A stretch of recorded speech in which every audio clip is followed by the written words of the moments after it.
We are about to go live. Our meeting is now streaming live on YouTube.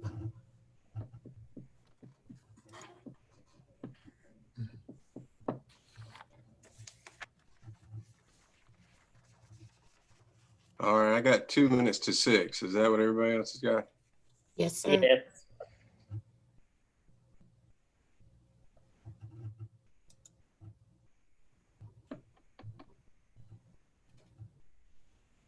We're still missing one. Yes, sir.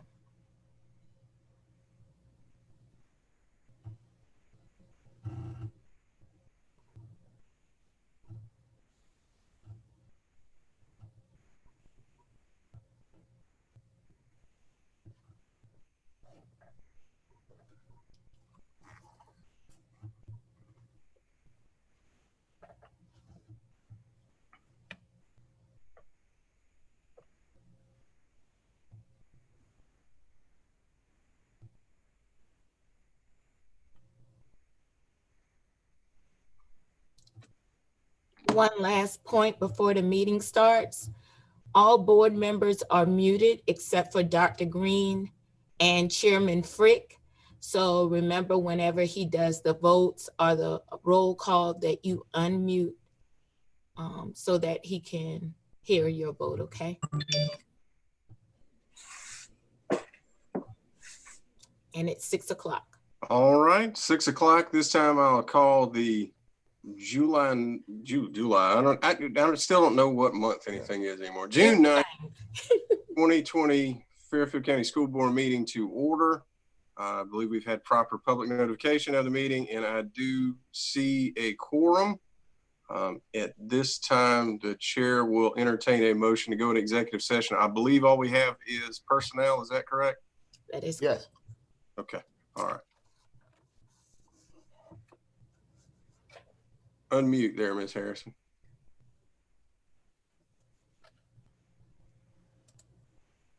Savannah, you need to unmute everyone. Yeah. Everyone's unmuted. You can hear me now. I mean, I unmuted it and then Javonna muted me.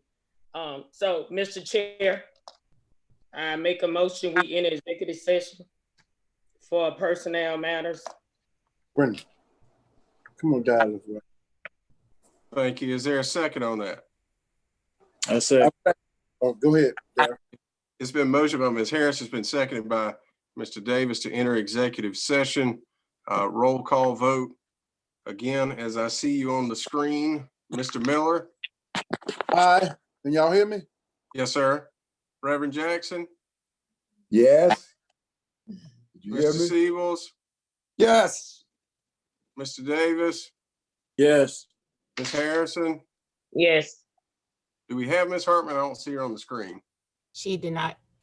Okay. She's not And present. Frick votes yes, so that is 6-0. We will enter executive session not to exceed 6:30, and I don't think it's going to take nearly that long, folks.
Have we got about everybody? I know Ms. Hartman said she was having some difficulty on her end, but I think she's the only one I'm not seeing.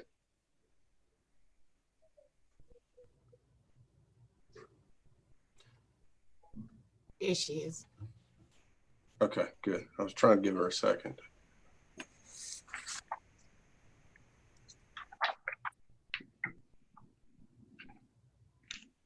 Okay.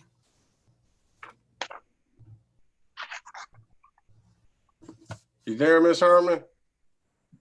Her audio is still connecting. I see.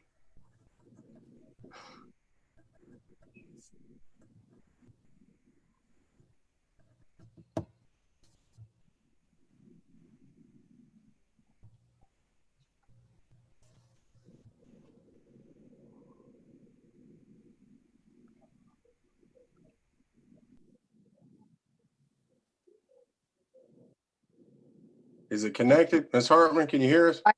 I hear you now. Okay, good deal. Good deal. All right, I believe we're all back here. At this time, Chair, I entertain a motion to exit executive session. Going again by how you're showing up on my screen, Mr. Miller. Wait, you need to get a motion to exit executive. I'm sorry. Okay, I jumped the gun there. Thank you, Ms. Brown. Can I get a motion to exit executive session?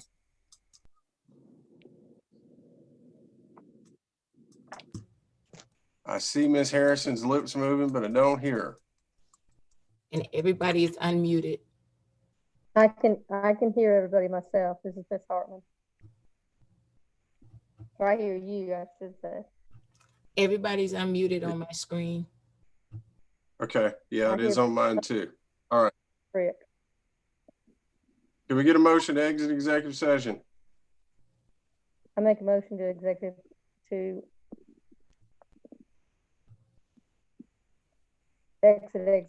session. Thank you, ma'am. Is there a second?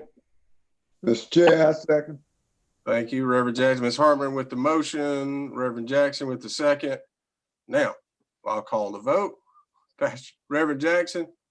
Yes. Mr. Siebels? Yes. Mr. Davis? Yes. Ms. Hartman? Yes. Ms. Harrison? Yes. Who am I missing? Mr. Miller? Yes. And me? Is that it? I'm sorry, I switched screens. Okay. And Frick votes yes, so that's 7-0. Again, welcome. Thank you all for joining us on our third virtual meeting. I hope these fun days come to an end soon. We may look to see if we can be back in person in July if everything's okay. But this is where we still are. At this time, I'll turn it over to the secretary for a moment of silence.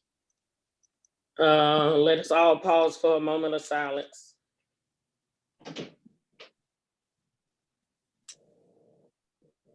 Thank you. Thank you. This time, Chair will entertain a motion to approve this evening's agenda. Mr. Chair, Yes, ma'am. I make a motion, we approve the agenda as presented. Thank you. Motion by Ms. Harrison. Is there a second? I'll second. I believe I'm going to give Reverend Jackson that one. It was close.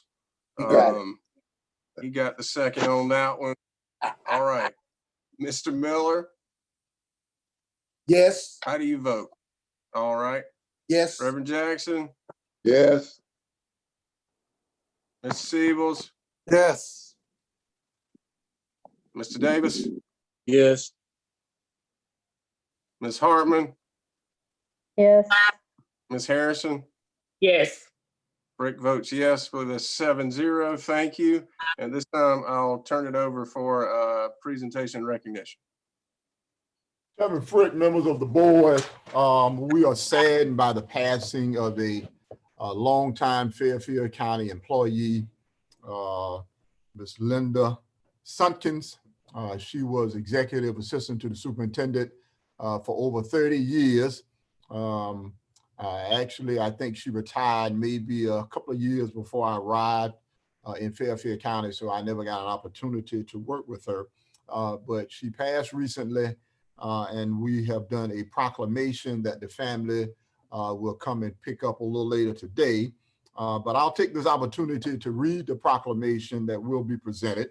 And it reads, Fairfield County School District Resolution for Service and Dedication in loving memory of Miss Linda Sumpkins.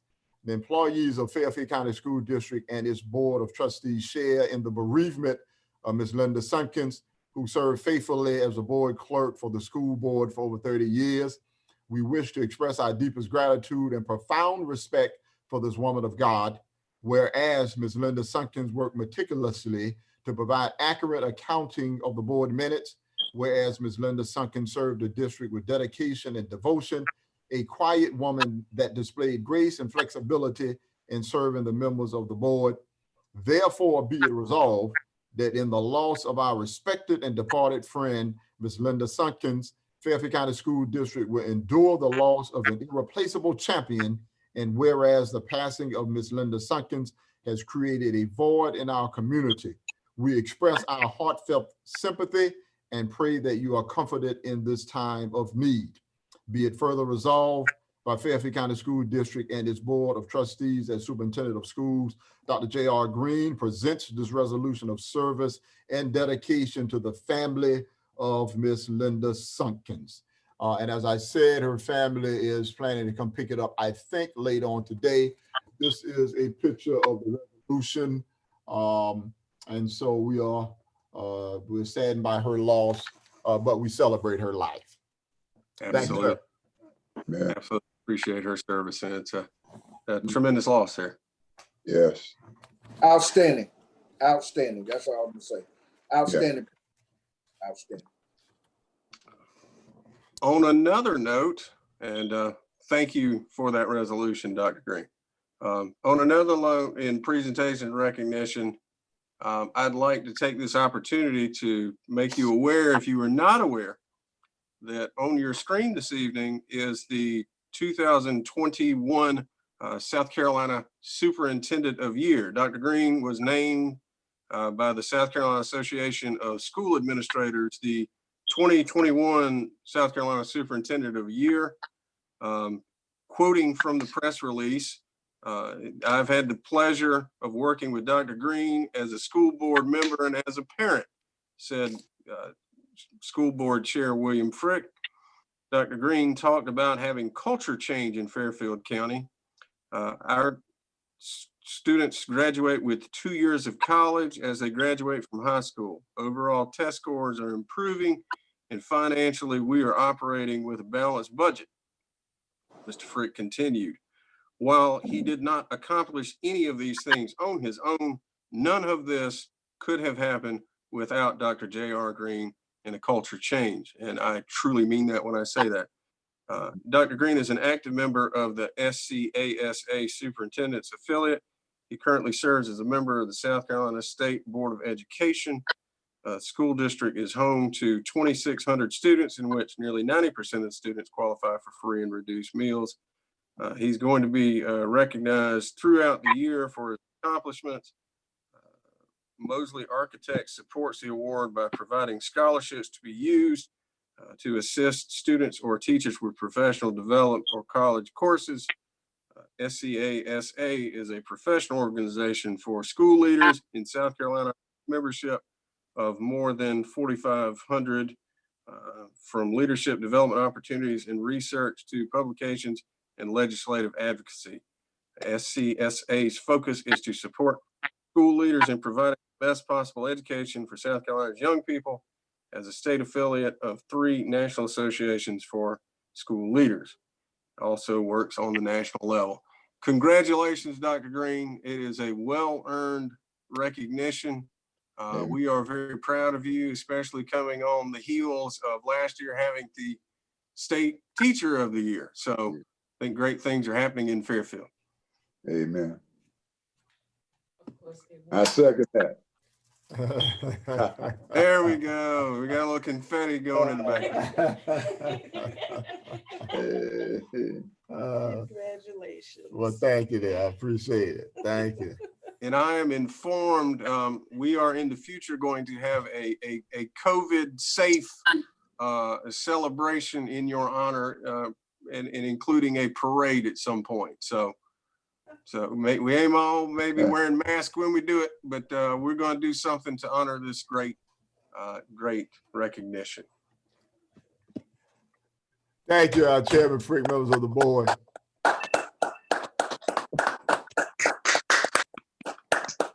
Got him. You know, I'll just say this briefly, you know, in some interviews and conversations I've had with people about the recognition, I honestly say I don't do anything I do for any kind of individual accolades, but recognize that any success that we have is a function of the efforts of everyone who's a part of the Fairfield family, and that includes the school board as a vital component of that. And so I thank you all for first of all bringing me here, and secondly for supporting me as I tried to do the best that I could to try and provide opportunities to move our young people forward. So this is something that the entire Fairfield family should celebrate in, because as Mr. Frick said, this wasn't about J.R. Green, but about all the things we have been able to accomplish together, and indicative of the motto that we operate by, which is excellence through teamwork. So thank you. Yeah. Absolutely. Wow. All right. Well, we'll continue to celebrate that through the year. Was there anybody else wanted to comment on that? All right. Nothing else on that, then I will move to the board minutes. Chair will entertain a motion to approve the board minutes from the May 12th meeting. Yes, Ms. Harrison. I make a recommendation that we approve the minutes from the May 12th regular call board meeting. Thank you. Is there a second? Thank you. It's been motioned by Ms. Harrison. It's been seconded by Mr. Davis to approve the board minutes from the May 12th, 2020 meeting. Any discussion, issues, concerns? Hearing none, we will move to a vote. Mr. Miller? Yes. Reverend Jackson? Yes. Mr. Siebels? Yes. Mr. Davis? Yes. Ms. Hartman? Yes. Ms. Harrison? Yes. Frick votes yes. I believe that's 7-0. All right. Thank you. We'll move on to the superintendent's report. Okay, Chairman Frick, members of the board. First thing I want to bring to your attention, I don't know if you have been reading the news and listening to some of the chatter relative to athletics returning in the fall. Actually, the high school league has given school districts the autonomy to begin summer workouts and what they are calling phase one. And there are all kinds of requirements in phase one. Just to give you some examples, football players, if they are working out, you can have no more, I think, than 12 students in the weight room at a time. Coaches have to wear face coverings. Kids cannot share water bottles. They even go as far as saying that if they're bench pressing, you can't have spotters. You need to be able to work out by yourself, so don't put too much weight on that bench that causes you to get stuck. And so our athletic department has developed some protocols and has a plan to begin summer workouts on the 15th of June. And so there are various protocols depending on the sport. Football is a little different than tennis. Tennis is a little different than volleyball. But Ms. Swilly and the athletic director have met with all of the coaches, talked about what the protocols would be in phase one. Once phase one is successful, they'll move to phase two. And the last phase, if all goes well, is phase three. And that's when we are prepared to compete again when the season starts. And so I want to bring to your attention that our plan is to begin working in phase one on the 15th of August. There are some schools that have already began. The high school league has given, as I said, all districts the autonomy to determine when and how you want to begin that process. And so I think we are prepared to begin on the 15th. Are there any questions at this time?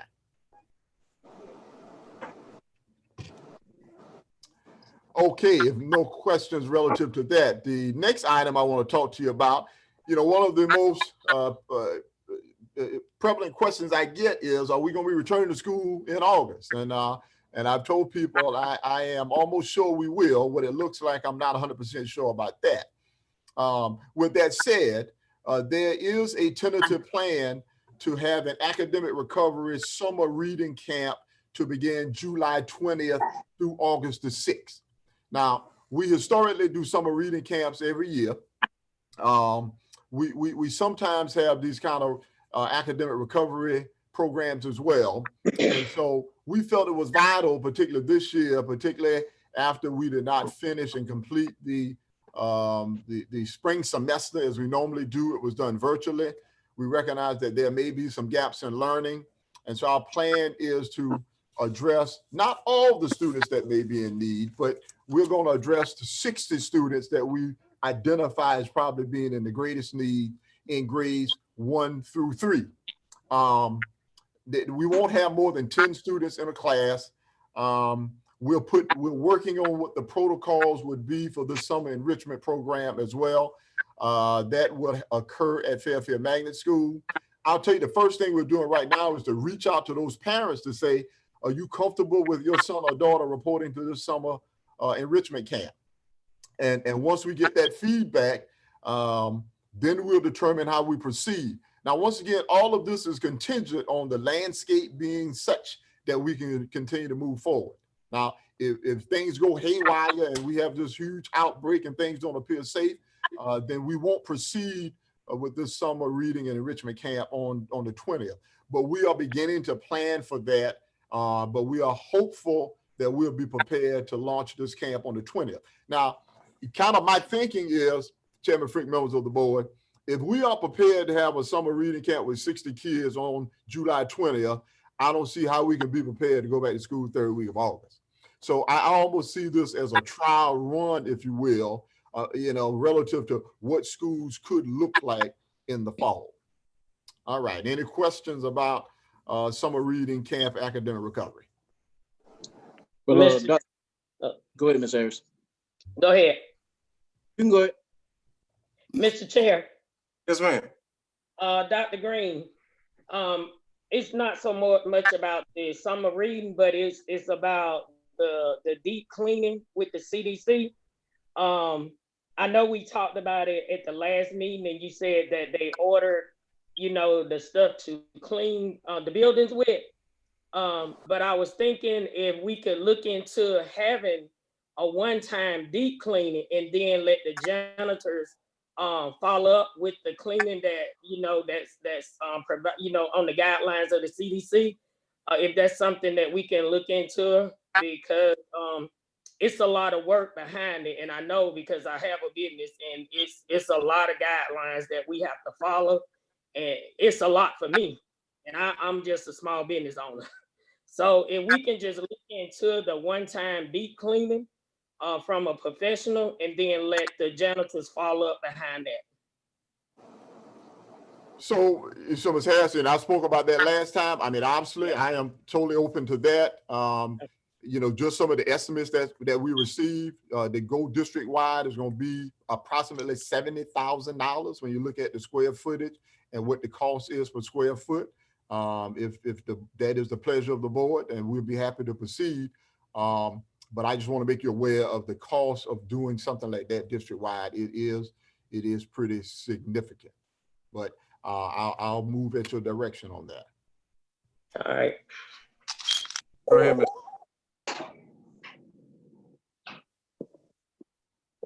You were next, Mr. Davis.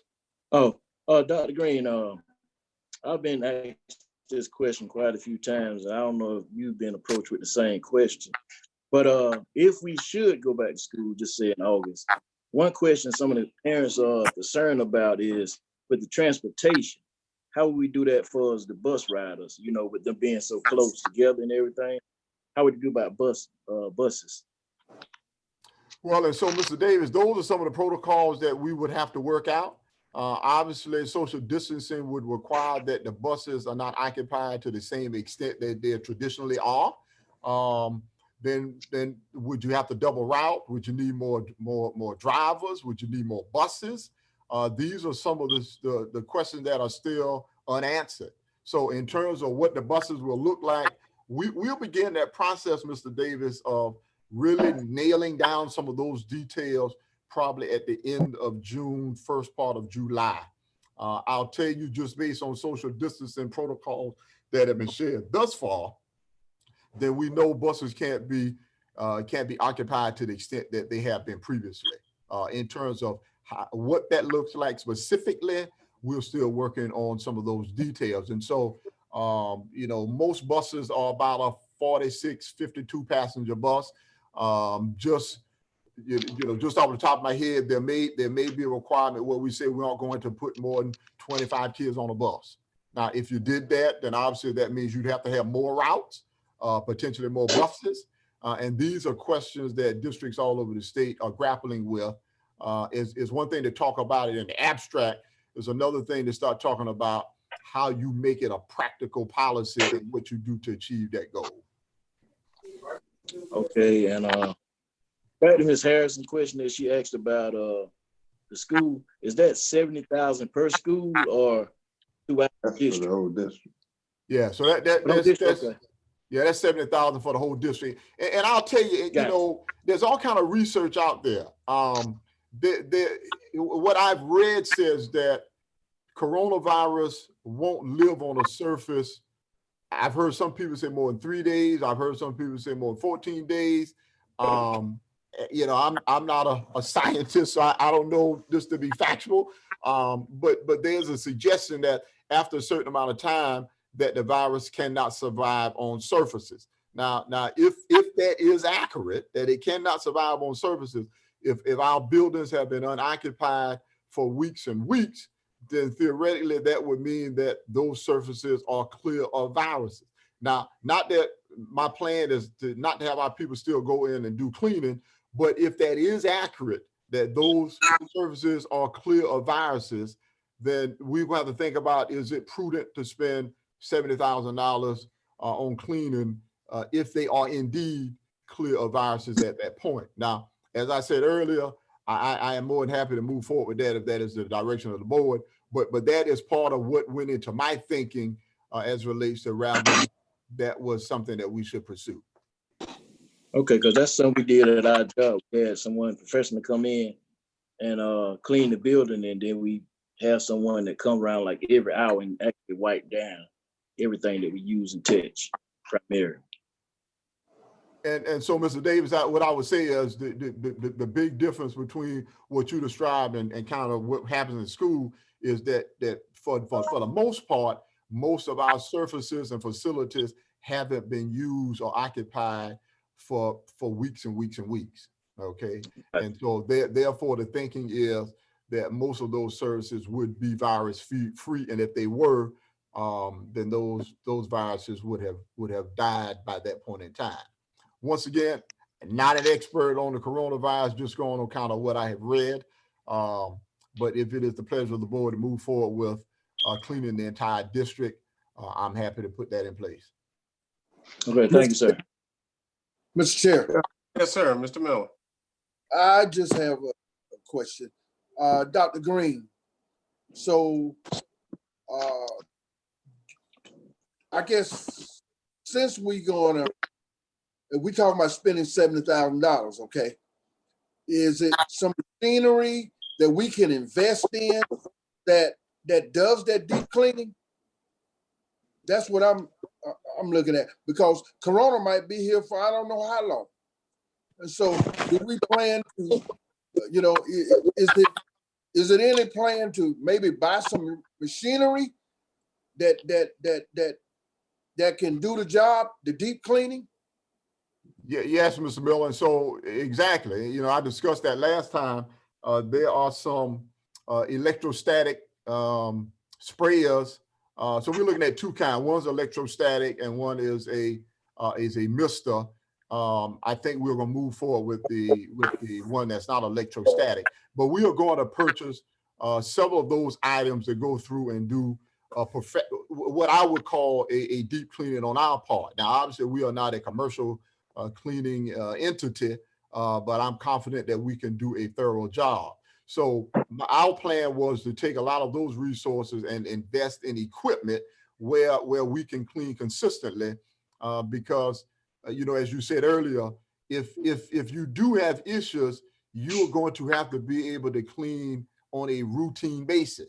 And even though you may bring someone to do a deep cleaning on Monday, what if you determine that there are issues on Wednesday? Then you need to go through and clean again. I understand Ms. Harrison's proposal is not that we don't purchase equipment. She was just saying that we just have someone come in to do the initial cleaning, right, and then we follow it up with the equipment that we purchase. Mr. Chair. Yes, Ms. Harrison. Dr. Green, so we haven't purchased anything yet, or we have? Yeah, so as a matter of fact, I spoke to Mr. Christie today. I think he is running it through the requisition process right now. So some equipment we are purchasing, most of it is on about a 5 or 6 week back order. As you can imagine, everybody is ordering this equipment right now. So most of it is on a 5 or 6 week back order. I've talked to him about trying to purchase at least one piece of equipment locally that we can use in the field house for right now. Now, it relates to the schools. I think we do have some time that's on back order before we worry about deep cleaning the entire school. But I do want to have something on hand really by the 15th so we can begin to clean the field houses and locker rooms every day. All right. But the equipment that we're talking about in terms of district-wide cleaning all of our buildings, that's something that's probably going to take multiple weeks to get in. But we are working on a more local purchase, which is a different piece of equipment for the athletic component. Mr. Freak, one more question. Now, what about the buses then?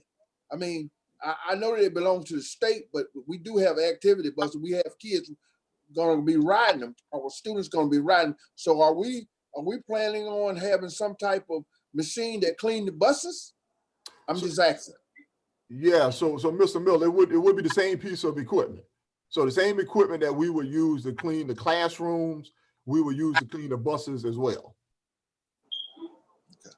Yeah, it'd be the same. So it's a portable piece. It's what they call it's a portable device that you use to spray surfaces. So the same way you could go and spray classrooms, you could take that same portable device on the bus and spray all surfaces on the buses as well. And before we get to Reverend Jackson there, I would ask if you're not speaking, could you mute your microphone? It'll cut down on some of the feedback. I know it gets cumbersome. We deal with it in court. You start talking and forget to unmute it. But if you could do that, that would help with some of the feedback. Reverend Jackson. Yeah, I was wondering last week. I think I heard Dr. Green say he was giving some training to the custodial staff to do this kind of work. Is that true? I mean, are they trained to do this? That they had special training? Yeah, so Pastor Jackson, the equipment that we end up purchasing, we anticipate that there will be training with that equipment. So as I said, most of the equipment is on 5 to 6 week back order, but our expectation is there will be training associated with the equipment that we do purchase. Okay. Mr. Chair. Mr. Siebels. Dr. Green, to your knowledge, have we had any cases in any of our buildings that might contaminate the building? Mr. Siebel, I'm knowledgeable of. Yeah, I'm knowledgeable, Mr. Siebel, of one district employee who indicated that he had tested positive for COVID-19. Due to our relaxed work schedule, this individual has not been spending a lot of time in the building. However, he was in the building at a certain point in time. during the instance that he said he was positive. So there's only one instance that I know of an individual who works for the district who has tested positive for COVID-19.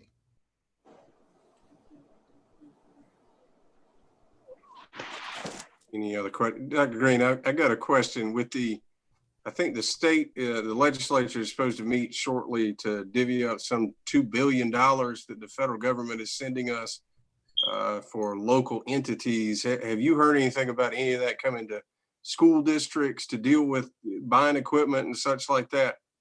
Yeah. And so we anticipate right now, Mr. Frick, that we'll receive somewhere in the ballpark of $900,000 for COVID relief funding. And it can be used for a multitude of things. Obviously, one of them is what you highlighted, which is to purchase equipment. It can be used to supplement budgets as a result of some of the budget shortfalls. It can be used to fund some enrichment programs. It can be used for the purchase of distance learning equipment if you have to expand what you do virtually. So it's a pretty broad range of how you can utilize those funds. I can tell you our plan is to utilize that funding to a certain extent for cleaning equipment. Now, we'll have to purchase the equipment before those funds are secured. So we'll just use local funds and then just replace those funds once we receive them from the state and or federal government. So we won't delay the purchase of the things that we know we need to get, even though we can use those funds once they flow down to the school district for the purchase of those items. All right. Anything else on that? One more thing, Mr. Frick and Yes, Dr. Green, you know, we all know on the board that we got to make sure that the parents have peace of mind, you know, and so, you know, just assuring them that, you know, we did all we can do. We didn't went into school. We didn't fumigate it. We didn't clean it. We didn't deep clean it. We didn't did everything. And then they feel comfortable that they can send their children back to school, you know. But right now, you know, everybody a little, you know, they feeling a little, you know, I say weary, that they're not really comfortable. So if we can do that, I think I think the parents would be more inclined to send them back to school. Yeah. And so, Mr. Miller, you know, what you referenced in terms of parent confidence is vital. You know, I'll begin the process of having some dialogue and some input from students and parents and people in the community about what schools could look like in the fall. As I said, the State Department has given some kind of broad guidance, particularly as it relates to summer programs. They're working on additional guidance for the fall, but the state won't tell you what you have to do as you return. They're going to give you some guidance and leave it up to local individual districts to develop your individual protocols. You know, I'll get the input from parents to talk about what things do you think are reasonable? What things do you think you would be comfortable with? I'll be talking to faculty and staff about what things do you think are reasonable? What protocols do you think we need to put in place? And so to a large extent, Mr. Miller, we'll begin to have those conversations with parents, and the parents have helped us craft our protocols as well. So we don't have protocols in place. We have some general ideas about some things that occur, but we'll drill that down and begin to establish more specific protocols and communicate those with parents so they will feel more comfortable. You know, for example, there have been some questions and some suggestions that wearing face coverings is an excellent way to mitigate the spread of the virus. And the research that I've read verifies that. But then there are questions about how reasonable is it to expect teachers to wear face coverings all day long? Could you teach with a face covering? Is it reasonable to expect that you could have a student to have a face covering all day long and still be engaged? Is there an age cutoff? I mean, is it reasonable for a 9th grader to do it, but not a 2nd grader to do it? So there are lots of questions that we'll need to work our way through.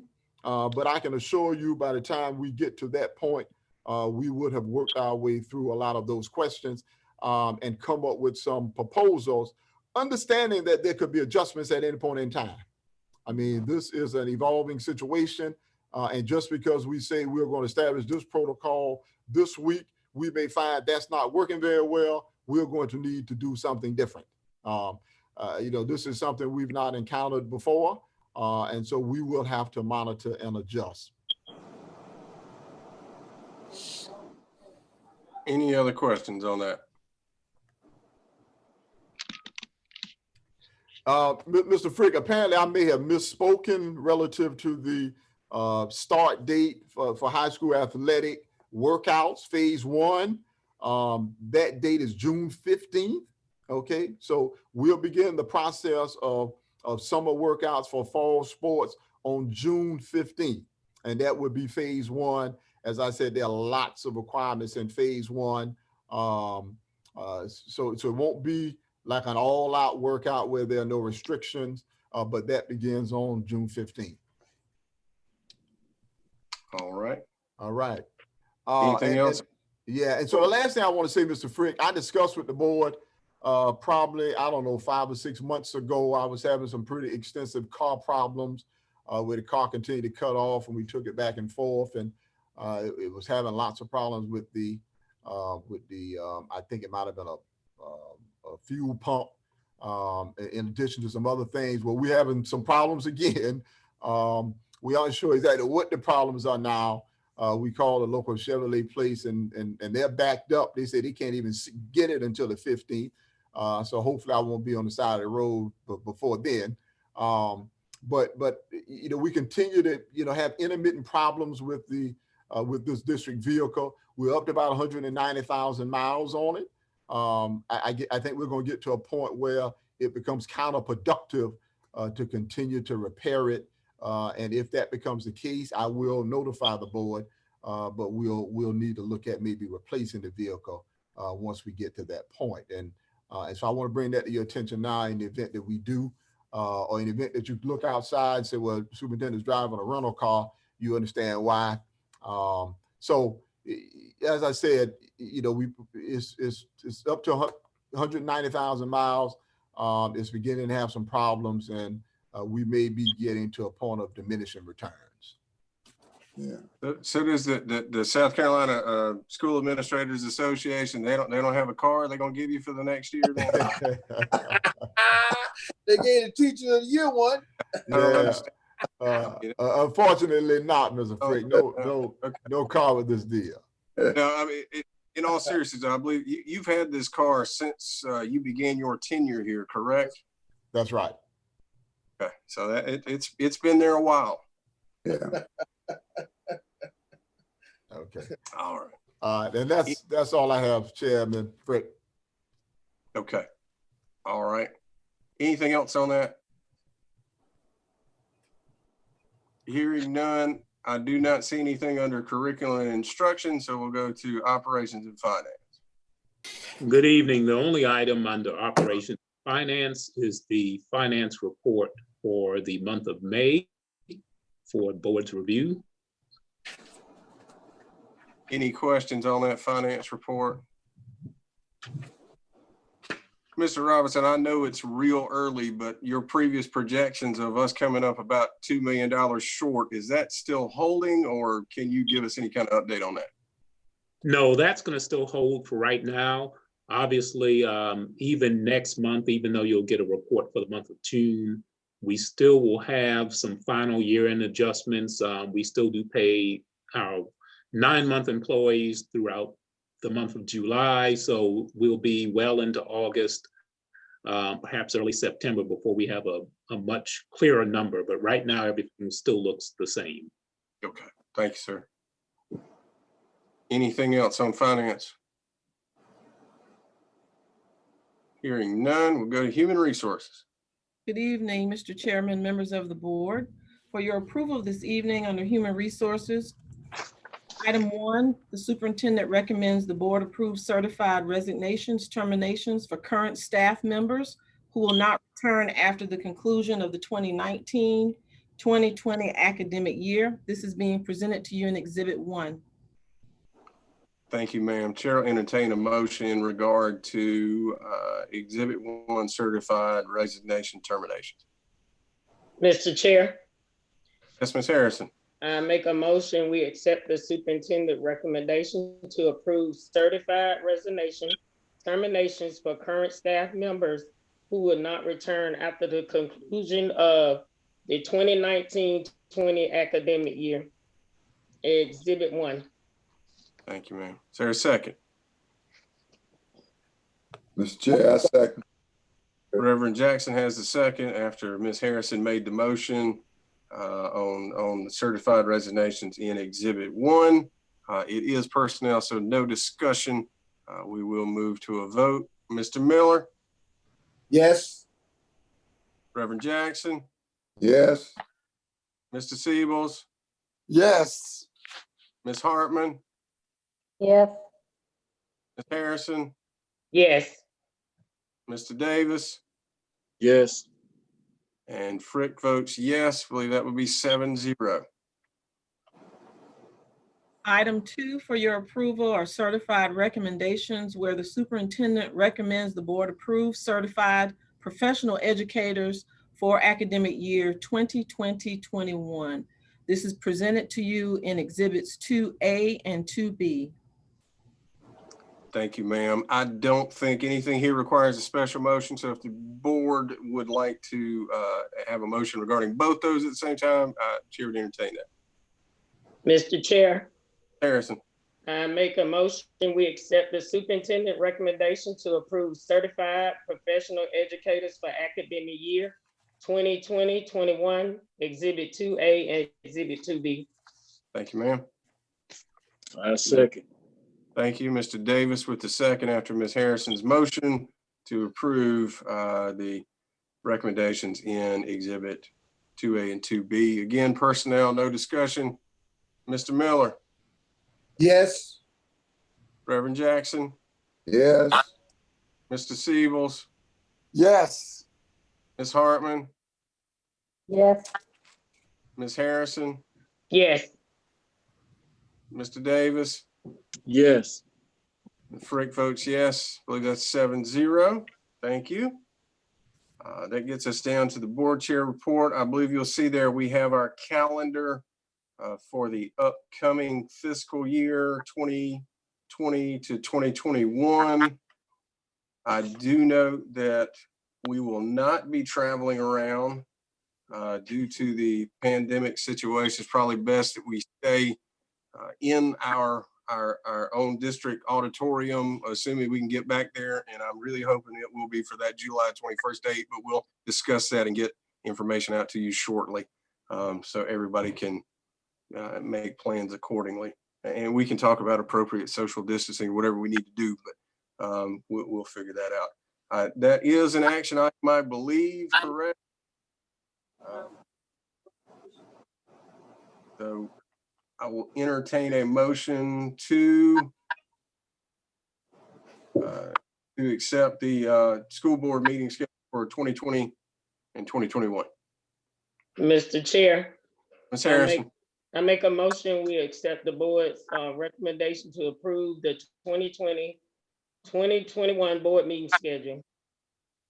I second. Thank you. It's been motioned by Ms. Harris. It's been seconded by Mr. Davis to approve the meeting schedule for next year. Any discussion?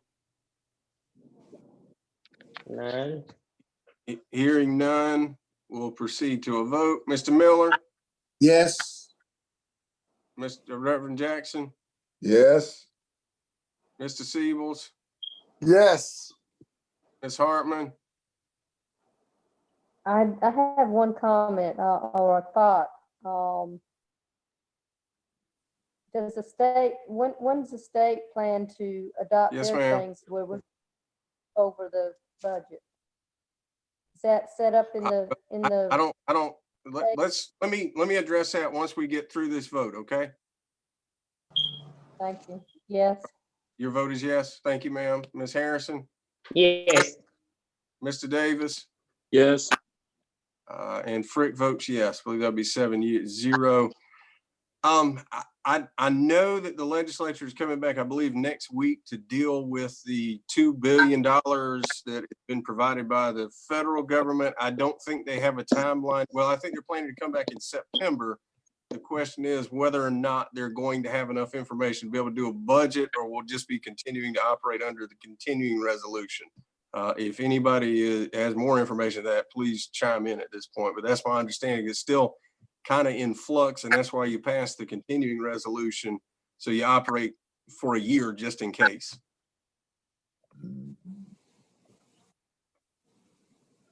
Mr. Frick?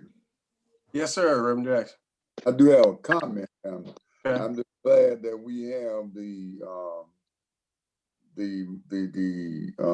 fund balance to kind of help us out in this situation.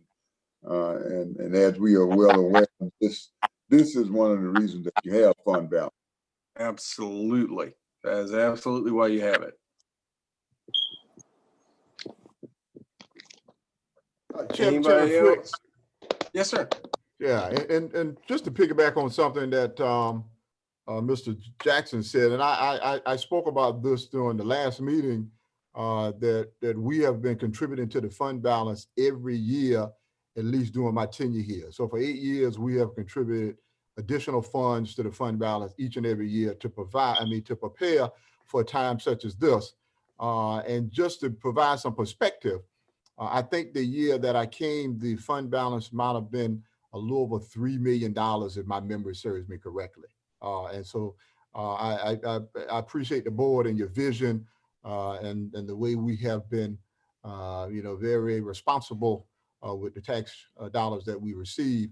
But to go from a fund balance of about $3 million to $15 million over this time period says that you have been doing an outstanding job.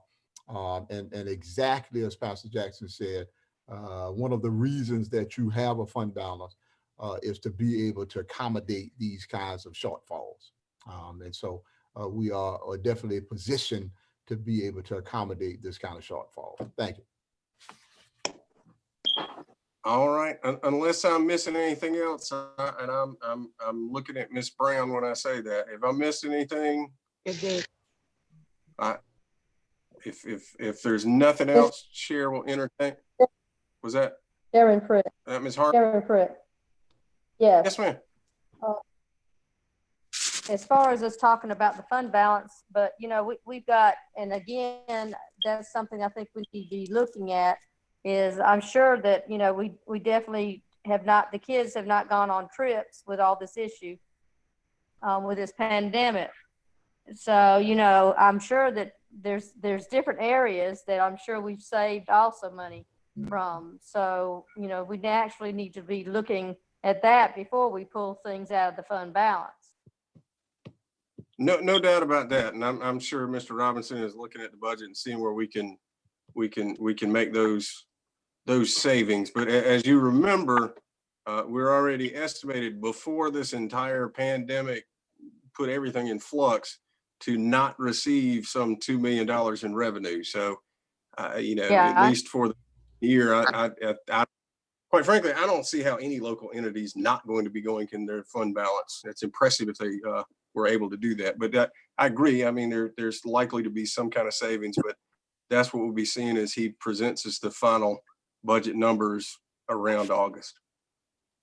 Right. Thank you. Yes, ma'am. Anything else? Chairman Frick. Yes, sir. I just say to Dr. Green and the staff that I think they did a great job at the graduation this past Saturday. All the parents were very happy and really impressed by how they handled things with the graduation. I just want to make that comment.